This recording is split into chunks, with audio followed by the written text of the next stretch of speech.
declining years of the 19th century, marriage was not an alternative that appealed to me. It would have been to exchange comfortable serfdom for absolute slavery. Or so I believed. And I am still of that opinion as regards the majority of women. My case was to be the exception that proves the rule, and had I but known what unimagined and unimaginable delights awaited me, the bonds that chafed me would have been unendurable. Those bonds were not broken until the death of my poor papa left me the possessor of a modest fortune, and I set out to see the ancient sights I knew only from books and photographs.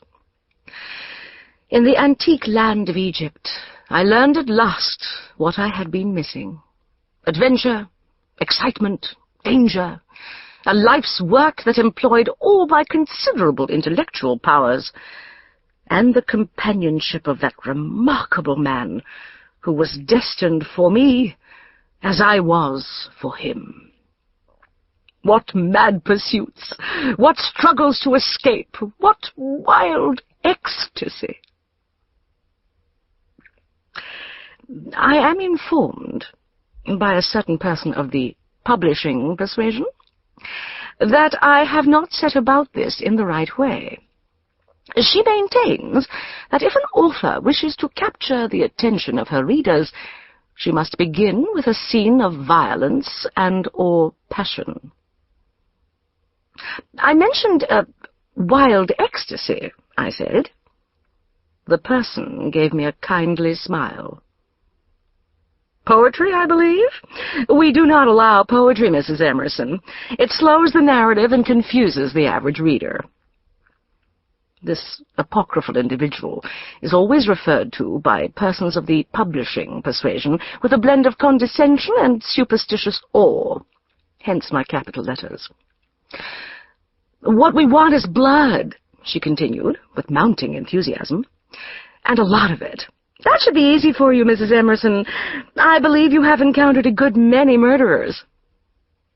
This was not the first time I had considered editing my journals for eventual publication, but never before had I gone so far as to confer with an editor, as these individuals are called.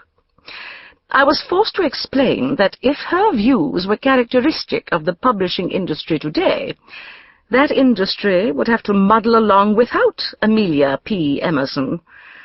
How I scorned the shoddy tricks of sensationalism which characterize modern literary productions.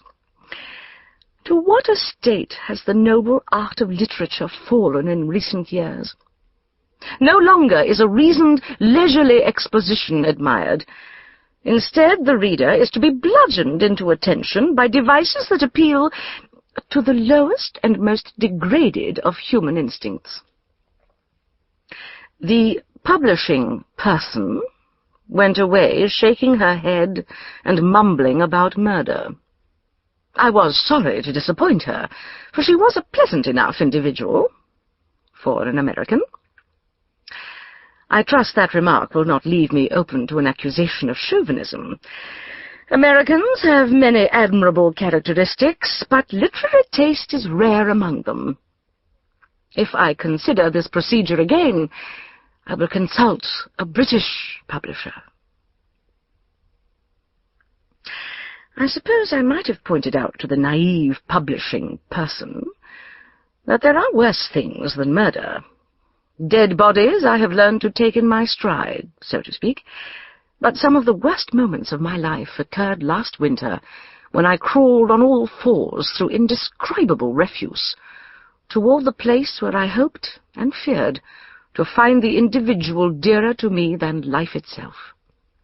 He had been missing for almost a week. I could not believe any prison could hold a man of his intelligence and strength so long unless... The hideous possibilities were too painful to contemplate. Mental anguish overwhelmed the physical pain of bruised knees and scratched palms, and rendered inconsequential the fear of enemies on every hand. Already the swollen orb of day hung low in the west. The shadows of the coarse weeds stretched grey across the grass, touching the walls of the structure that was our goal. It was a small, low building of stained mud brick that seemed to squat sullenly in its patch of refuse-strewn dirt. The two walls visible to me had neither windows nor doors. A sadistic owner might keep a dog in such a kennel. Swallowing hard, I turned to my faithful Rais, Abdallah, who was close at my heels. He shook his head warningly and placed a finger on his lips. A gesture conveyed his message. The roof was our goal. He gave me a hand up and then followed. A crumbling parapet shielded us from sight, and Abdallah let out his breath in a gasp. He was an old man. The strain of suspense and effort had taken their toll. I had no sympathy to give him then, nor would he have wanted it. Scarcely pausing, he crawled toward the middle of the roof, where there was an opening little more than a foot square. A grill of rusted metal covered it, resting on a ledge or lip just below the surface of the roof. The bars were thick and close together. Were the long days of suspense at an end? Was he within? Those final seconds before I reached the aperture seemed to stretch on interminably. But they were not the worst. That was yet to come. The only other light in the foul den below came from a slit over the door. In the gloom of the opposite corner, I saw a motionless form. I knew that form. I would have recognized it in darkest night, though I could not make out his features. My senses swam. Then a shaft of dying sunlight struck through the narrow opening and fell upon him. It was he. My prayers had been answered. But, oh, heaven, had we come too late. Stiff and unmoving, he lay stretched out upon the filthy cot. The features might have been those of a waxen death mask, yellow and rigid. My straining eyes sought some sign of life, of breath, and found none. But that was not the worst. It was yet to come. Yes, indeed. If I were to resort to contemptible devices of the sort the young person suggested, I could a tale unfold. I refuse to insult the intelligence of my as-yet hypothetical reader by doing so, however. I now resume my ordered narrative. As I was saying, what mad pursuits, what struggles to escape, what wild ecstasy. Keats was speaking in quite another context, of course. However, I have been often pursued, sometimes madly, and struggled successfully to escape on more than one occasion.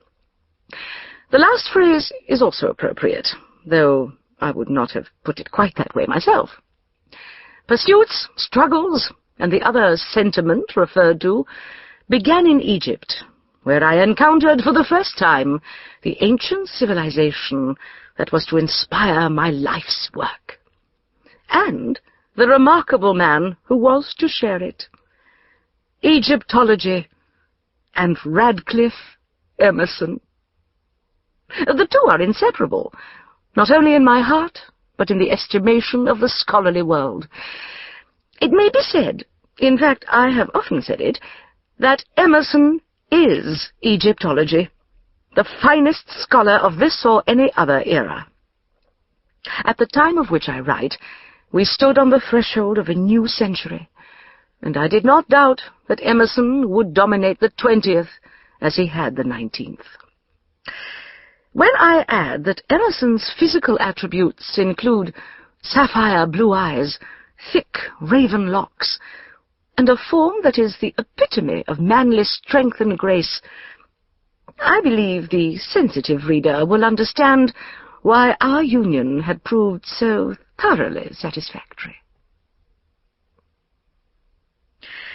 Emerson dislikes his first name, for reasons which I have never entirely understood. I have never inquired into them because I myself prefer to address him by the appellation